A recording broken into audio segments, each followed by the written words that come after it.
TitleMatchNetwork.com. What was Hulk Hogan like outside the ring? Did he have an ego, or was he one of the boys? He seemed more like one of the boys outside of the ring with me. Soft spoken, quiet. Hillbilly, what's going on? And, he was attentive. And I got to say this, Hulk Hogan was wonderful for me to begin with, because they brushed me up against him. And man, you couldn't get brushed up against anybody any better. Got a big rub.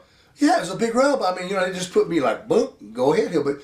And had I not had that knee injury when I did, I would have probably been a lot more successful. He and I, because we were starting to do tag team matches together and stuff. And as a matter of fact, that's how I blew my knee out in San Diego, California, working with him and Johnny Valiant and me and Brutus Beefcake. Yeah, you were chasing Johnny, I think, around the ring, and he tripped.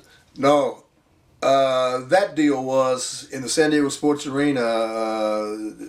Valiant had jumped up on the apron and was grabbing Hogan by the leg, and I was standing down there. I was standing down on the ground. Right.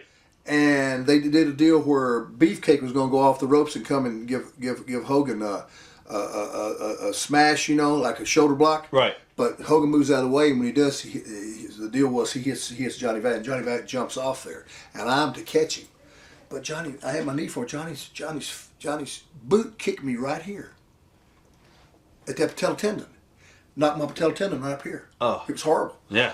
I tore my patella tendon away from the bone, a left rectinalum, a right rectinalum, all in one shot. Done.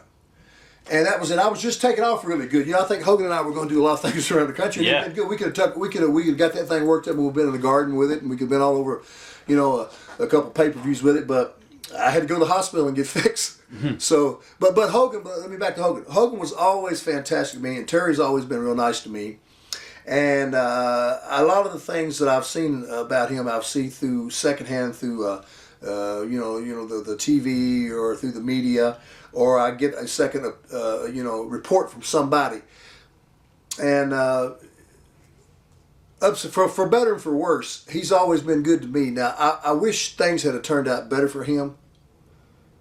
I do, because now I know he's had a couple of surgeries. He had a couple of hips replaced, I think. Right. And knees and things, and I just wish, I wish him well. I wish things would have been better, but man, I never will forget it. I'm always indebted to him for how nice he was to me. Don't necessarily mean I agree with some of the other moves the brother made, but that's the brother. He does what he does, and listen, who am I to tell him? Come on. I can't tell him. He's still doing what he's doing. To me, I would have been bye-bye a long time ago. Yeah. And happily ever after a long time ago. But that's just the way I'm wound. Some other people, once they get that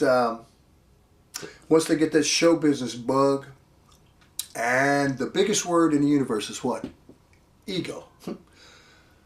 Anybody can say what they want to, but of course he has a tremendous ego. You have to have a tremendous ego to do that at that level he has. Anyone that performs, even if you're just a business guy that that does big business, merges with other businesses, you got to have that whole ego, testosterone thing going, and that's what Terry's got. I keep up with him a lot, through Jimmy Hart and people like that, but I wish him well. I'd like to talk to him more, but proximity wise, I wasn't around him very much, and to be honest with you, those kind of guys live a kind of lifestyle that I just don't want to deal. I don't want to party all the time. For what? I get up every day. I try to do the same thing. I got my Sirius. I know I'm jumping ahead of you. I got my Sirius XM radio show that I do. It's called Hillbilly Jim's Moonshine Matinee. It's a 4-hour show in outlaw country. I've been doing 8 years now. It's an international show. I do that once or twice a week in Nashville. The rest of the time, my day consists of me getting up doing whatever I want to do, which means I go to the gym. I work out an hour and a half. I do an hour's worth of aerobic stuff and 30 minutes worth of weights. And I come home, do my thing, stretch a little bit more, eat and I go back out and walk another hour at night. And that's just exactly what works for me. That's why, I don't want to be one of those guys that they say, oh, that Hillbilly Jim. And especially if you look in the mirror and you're the guy that done it. Yeah. Now, if you have an accident, brother, it's an accident. Or if it's by right of birth, you can't do anything about that. But most of the stuff that happens to most people is self-induced. Yeah. Without a doubt. And I just don't want to do that. I want to enjoy every day and try. And that don't include. I mean, I've seen these guys. Believe me, I've seen it, and we've seen all these Fable guys, all these guys that have all this money, make the money, and then wind up zero. Now let me ask you something.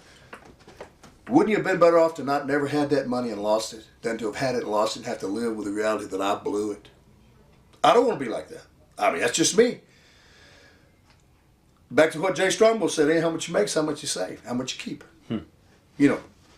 Now, when you were out with the injury, they brought in Uncle Elmer and Cousin Luke to keep the gimmick going. Jimmy Hart did that. Little Jimmy Hart. Now, you know, I'm the one that pulled Jimmy Hart's string to get him to come to the WWF. You know that story, right? No, go ahead. Well, I'll tell you that, and I'll tell you this. Okay. When I was one of the first guys that got the shot that came from the Memphis territory to the WWF, right? Right. And the Hillbilly Jim thing got over, you know.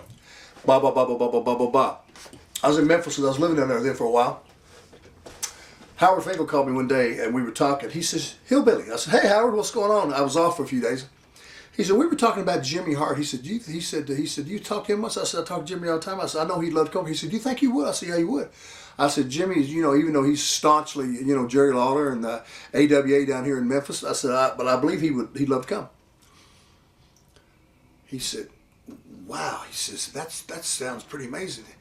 He says, do you think you could get his number? I said, yeah. I said, I'll call him. I called him up and I said, Jimmy, Howard Finkel wants your number. I said, they want you to come up there. He says, oh, no, really?